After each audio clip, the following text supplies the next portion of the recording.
안녕하세요. 알기 쉽고 재미있는 경제 이야기 머니라떼입니다. 주식시장에서 요즘 가장 핫한 종목 바로 에코프로와 에코프로비엠이죠. 그때 샀어야 되는데 아쉽게도 저는 없습니다. 없는데 가까운 친인척 쪽 한 분이 오래전부터 이 종목을 보유 중이시라 이번 영상을 준비하면서 여쭤봤더니 그때 털리지 않았다라며 근황을 전해주셨습니다. 정말 부럽고요. 에코프로 그룹은 2차전지 대장주로 유명하죠. 올해 들어 주가가 급등했는데요. 급등엔 반드시 따라오는 단어가 있죠. 바로 공매도입니다. 현재 외국인과 기관을 중심으로 공매도가 급증하고 있는데요. 올해에만 600%와 200%라는 놀라운 상승을 보여준 에코프로와 에코프로비엠은 과연 고공행진을 이어갈 수 있을까요? 아니면 공매도의 표적이 돼 추락하기 시작할까요?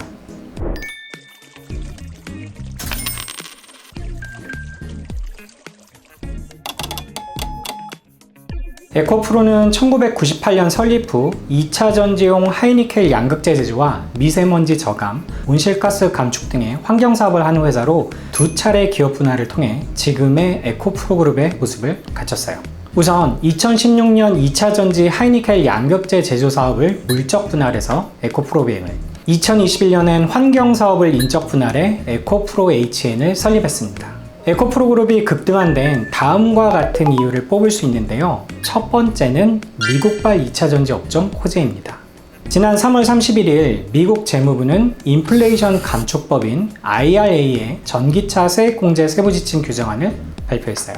그중 세액공제에 관한 부분을 보면 양극재와 음극재 그리고 동박 등은 배터리 부품이 아닌 핵심 광물로 분류돼 미국과 FTA를 체결한 국가에서 가공만 하면 보조금 지급 대상이 됩니다. 이에 2차 전지의 핵심 소재인 양극재를 만드는 에코프로를 비롯한 자회사들이 IRA 보조금을 받게 된 것이 호재로 작용했습니다. 두 번째는 에코프로 머티리얼즈의 신규 상장입니다. 지난 3월 말 한국거래소 코스피 시장본부에 상장 예비심사 청구서를 제출하기 위한 막바지 작업이 한창인 것으로 알려졌죠. 통상적으로 상장까지 4개월 정도 소요된다는 것을 감안해 보면 올해 3분기에 코스피에 상장할 것으로 예상이 됩니다. 이와 함께 에코프로 머티리얼즈의 지주회사인 에코프로도 코스닥에서 코스피로 이전 상장할 수 있다는 기대감까지 함께 반영돼 상승폭을 키웠다는 분석이에요. 실제로 코넥스에서 코스닥으로 그리고 코스닥에서 코스피로 이전 상장을 하면 통계적으로 유의미하게 주가가 상승한다는 연구 결과가 있습니다. 세 번째는 기술과 실적을 바탕으로 한 알짜배기 기업이라는 평가입니다. 2022년 에코프로비엠은 2027년 말까지 양극재 생산 능력을 71만 톤 구축하겠다는 계획을 발표한 바 있죠. 이후 다수의 신규 계획을 체결하며 당초 2027년 말이었던 구축 계획을 1년 정도 앞당길 것으로 예상되고 있어요. 에코프로의 최문용 수석이 언론사와 인터뷰한 내용에 따르면 에코프로비엠의 양극재 생산 능력이 18만 톤이었을 때 매출이 5조 6천억 원이었는데 계획대로 71만 톤까지 생산 능력을 확대하면 30조 원까지 가능할 것이라고 하니 무려 5배가 넘게 성장하는 것이죠. 이에 더해 에코프로 그룹의 탄탄한 재무 또한 주가 상승을 뒷받침했는데요. 매출액과 영업이익 그리고 당기순이익은 지속적으로 우상향 중이며 특히 2022년에는 전년 대비 매출액이 4배나 늘었어요. 그리고 부채 비율 대비 유보율도 매우 높아서 재무 안정성 또한 뛰어납니다. 지금 보고 계신 영상이 도움이 되신다면 구독과 좋아요 그리고 알림 설정까지 부탁드립니다. 미국의 인플레이션 감축법으로 인한 2차 전지 업종의 수혜, 에코프로 머티리얼즈의 상장과 에코프로의 코스피 시장으로의 이전 상장 가능성, 당초 계획보다 빠른 생산 능력 확보, 그리고 탄탄한 재무까지. 이렇게 보니 에코프로 그룹의 가파른 주가 상승이 한편으론 이해가 될 법도 한데요. 하지만 주가가 단기간 내에 수백 %씩 급등하자 이 외국인과 기관의 공매도가 급증하며 주가 하락 가능성이 대두되고 있습니다. 그럼 주가가 하락할 것이란 주장에 대한 근거들을 한번 살펴볼까요? 첫 번째는 지주회사인 에코프로의 주가가 지주사답지 않게 너무 높다는 것입니다. 지주사 할인 또는 지주사 디스카운트로 불리는 현상은 지주회사가 사업회사보다 저평가받는 현상을 뜻하는데 거의 우리나라에서만 찾아볼 수 있는 좀 특이한 현상이에요. 그런데 에코프로의 경우 지주사임에도 불구하고 되려 20%의 프리미엄이 붙었다는 것이죠. 두 번째 이유는 바로 공매도입니다. 에코프로의 경우 3월 2일부터 4월 13일까지 누적 공매도량은 약 24억 7천만 주로 3월 2일 누적 공매도량인 1200만 주에 비하면 대략 2만 %나 증가했어요. 에코프로 BM은 동일 기간 기준 5억 8천만 주에서 105억 5천만 주로 약 1800% 증가했죠. 아울러 신고가를 갱신한 4월 10일엔 공매도 거래 대금이 대폭 치솟았는데요. 전거래일인 4월 7일과 비교해보면 에코프로는 3배, 에코프로 BM은 4배나 증가했습니다.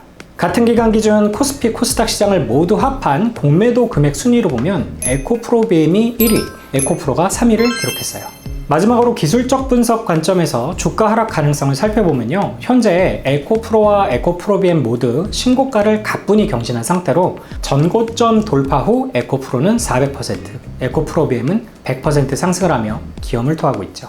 이렇게 주가가 급등하면 가격적인 메리트가 없어지면 물론 급락 우려가 커지기 때문에 신규 매수에 큰 부담이 따르게 됩니다. 결국엔 매수세 약화로 이어지며 주가 하방 압력이 거세지죠. 그리고 신고가를 갱신한 종목은 모든 사람이 다 수익권이죠. 따라서 추가 매수보다는 매도를 통해 수익을 실현하려는 움직임이 더 강하고 특정 가격대를 이탈하게 되면 매도세가 급증하며 결국 급락으로 이어질 확률이 높아집니다. 두 번째는 캔들과 이평선의 이격도입니다. 두 종목 모두 단기 이평선인 5일선은 맞닿아 있는 반면 21선 이상의 중장기 이평선들은 캔들과의 간격이 많이 벌어져 있는데 이렇게 벌어져 있는 정도를 캔들과 이평선 간의 이격도라 합니다. 에코프로 그룹의 경우 5일간의 평균 가격과 현재 주가는 비슷하지만 그 이상 기간을 평균으로 한 가격과는 격차가 크죠. 이격도를 수치화할 경우 통상적으로 105% 이상이 되면 매도 신호를 보는데 두 종목 모두 5와 11선을 제외한 모든 이평선들의 이격도가 110%를 넘습니다. 요약하면 에코프로와 에코프로 BM은 급격한 주가 상승으로 인한 이격차, 비정상적인 지주사 프리미엄, 그리고 공매도 급증 등 불안 요소가 많아요. 급락을 경계해야 하는 이유입니다. 갑작스러운 급등에 핑크빛 미래를 그리며 매수를 하면 상투를 잡고 결국 큰 손실이라는 쓰디쓴 고배를 마시는 경우가 굉장히 많죠. 물론 에코프로 그룹이 공매도를 이겨내고 더 크게 상승할 가능성이 없는 것은 아닙니다. 하지만 미래는 오로지 신만이 알 수 있겠죠. 확률을 계산해서 조금이라도 확률이 큰 쪽에 베팅을 하는 것이 우리가 할 수 있는 최대한의 현명한 투자입니다. 그리고 아무리 기대 수익이 크더라도 그 대가가 파산이라면 반드시 피해야 합니다. 현재 에코프로나 에코프로 BM을 신규 매수하는 것은 큰 리스크를 동반합니다. 하이리스크 하이리턴이지만 조심스러운 접근과 신중한 판단이 그 어느 때보다 요구되는 상황이에요. 영원한 상승은 없다는 말을 되새기며 보다 안정적인 투자를 하시기 바랍니다. 저희 머니라떼는 시장 분석은 물론 기업 분석과 기술적 분석을 통해 개인 투자자분들에게 인사이트를 제공하고 주식 거래에 도움이 될 수 있는 양질의 영상을 제공하는데 더욱 노력하겠습니다. 오늘도 시청해주셔서 감사합니다. 구독과 알림 설정을 해두시면 다음 편이 업로드된 대로 빠르게 만나보실 수 있습니다. 그럼 다음에 봐요. 안녕.